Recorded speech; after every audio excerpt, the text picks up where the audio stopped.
Assalamualaikum warahmatullahi wabarakatuh. Pada kesempatan kali ini saya akan mewawancarai Ibu Pengawas yaitu Ibu Nur Malawati SPD untuk mengeksplorasi masalah identifikasi masalah di kelas saya. Bu, terima kasih Bu atas waktu yang sudah Ibu luangkan untuk saya. Kita lanjut saja ke pertanyaan ya Bu ya. Untuk yang pertama Bu, apa yang menyebabkan motivasi belajar peserta didik masih rendah? Alhamdulillah, akan saya coba jawab. Menurut saya di lapangan saya lihat mungkin anak-anak sekarang kurang inovasi atau gurunya kurang bahan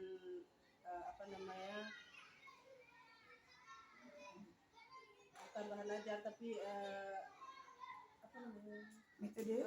bukan alat peraganya. Itu yang menyebabkan mungkin siswa kurang berminat di dalam belajar. Itu satu, karena guru itu harus aktif dalam membuat karya atau alat peraganya. Oke, itu yang perlu sebenarnya untuk minat anak supaya ingin belajarnya lebih meningkat. Untuk yang kedua Bu, pemahaman terhadap isi teks bacaan atau mencari ide pokok peserta didik itu masih rendah.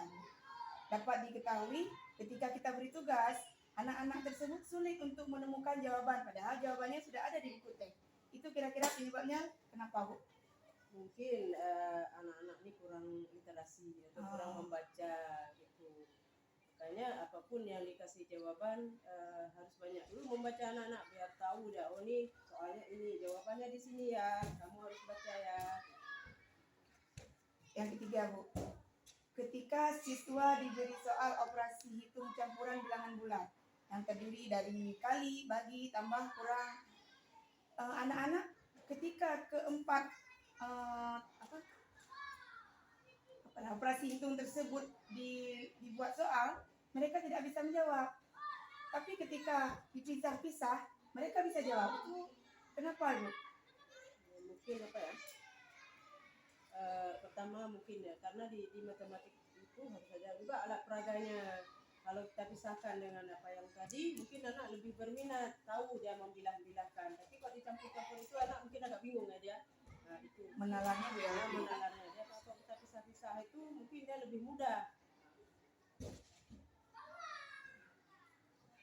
Yang keempat Bu, di kelas saya itu Bu ada satu orang belum bisa baca deh Bu. Padahal kan udah kelas 6. Ketika disuruh kita ke depan, kita ajarin dia susah mengingat kata-kata huruf-huruf susah. Dan untuk merangkai menjadi sebuah kata, itu lama waktunya Bu. Itu kira-kira kenapa Bu? Pertama mungkin ada kekurangannya, mungkin dia kurang berminat dalam membaca atau belajar. Mungkin perlu dorongan dari orang tua atau yang terutama guru kelasnya sendiri, bagaimana metodenya supaya dia bisa membaca, atau bagaimana kita membuat kata-kata, kita kasih dia tugas misalnya, oh ini baca anak ya, ada kata-kata ini misalnya B, U, strip, D, I, D, ini kita sambung. Sebenarnya itu. Kemudian nanti kerjasama dengan guru kelas 1 juga ada alat peraga yang angka-angka itu, huruf-huruf itu, kartu huruf itu ya. Itu yang pertama dikasih ke dia, mungkin bisa mengingat. Yang kelima Bu, bagaimana jika hubungan komunikasi antara pendidik dengan orang tua peserta didik terkait masalah pembelajaran masih kurang? Mengapa Bu? Terus solusinya bagaimana hal tersebut Bu? Ya, itu mungkin masing-masing kesibukan. Orang tua mungkin punya kesibukan sendiri, kurang memperhatikan apa yang anak butuhkan. Kemudian di sekolah juga harus ada dorongan kita kepada murid, bagaimana caranya. Kemudian cara menjalin kerjasama dengan orang tua itu saya bilang harus baik. Istilahnya harus diperhatikan orang tuanya bahwa anaknya kekurangan ini, bahwa anaknya dikurang di mata pelajaran ini. Itu wali kelasnya harus memanggil, harus kerjasama yang baik, atau hubungan telepon itu kita menanyakan apa keluhan anaknya, tak bantu sama dia, sama wali murid. Konselor khusus berarti Bu ya. Ya, Yang keenam Bu, rata-rata guru belum menerapkan model pembelajaran inovatif sesuai dengan materi ajar. Itu bagaimana Bu? Rata-rata guru kayak gitu semua Bu, ya, apalagi guru-guru senior. betul. Guru senior mengatakan, alah saya mau pensiun, tapi saya harap guru-guru yang sekarang lebih muda, lebih kreatif, jangan apa namanya, alah itu cuma karena lihat orang saya kan honor, saya kan masih kecil pangkatnya, sedangkan guru yang senior udah besar-besar pangkatnya. Sebenarnya bukan itu, tapi tugas kita sekarang apa? Ya kan? Tugas kita adalah untuk mencerdaskan kehidupan bangsa. Jadi metode-metode itu, guru itu harus banyak juga literasi, harus banyak membaca, harus ada acuan untuk mengajar. Kalau memang pelajaran ini, apa metode saya yang lebih mudah anak mengerti? Metode apa yang saya pakai? Apalagi sekarang lebih mudah, mungkin guru-guru yang lebih mudah ada apa namanya, media sosial. Kita bisa contohkan di tempat di video orang lain, apalagi dengan sekarang ada Merdeka Belajar lebih mudah, ya kan? Oke, yang penting guru banyak membaca, kreatif. Yang tujuh Bu, ini ketika siswa-siswi itu Bu dihadapkan dengan soal-soal hot, rata-rata tuh mereka sulit menjawab Bu, sulit berliterasi menjawab soal-soal hot. Itu penyebabnya kenapa itu Bu? Itu tergantung wali kelasnya, sering nggak dia menguji coba anaknya dengan soal hot. Hari ini dia kerjakan soal hot 5, berapa yang dia bisa, ya kan?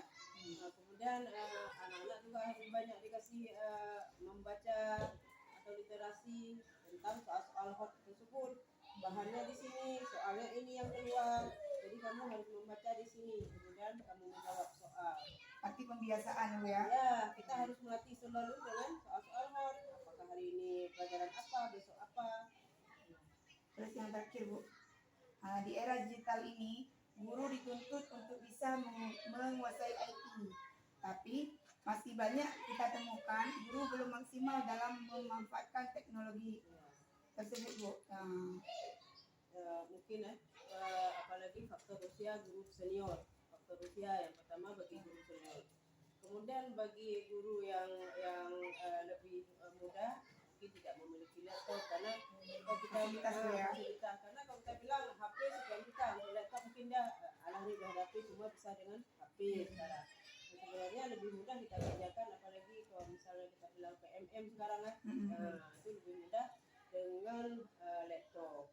Karena sekarang PMM rata-rata sekolah belum maksimal, ya kan? Iya. Apa itu modul ajar, kita bilang itu belum maksimal kali, cuma login rata-rata sudah, menonton video sudah. Itu mudah-mudahan kedepannya PMM ini kok saya bilang lebih kita perlukan, karena di situ semua pembelajaran. Kalau dulu kita ada pelatihan, tapi sekarang kita belajar sendiri dari media sosial. Terima kasih Bu sudah menyempatkan waktu untuk menjadi narasumber saya. Alhamdulillah. Assalamualaikum warahmatullahi wabarakatuh. Waalaikumsalam warahmatullahi wabarakatuh. Mudah-mudahan coba ya.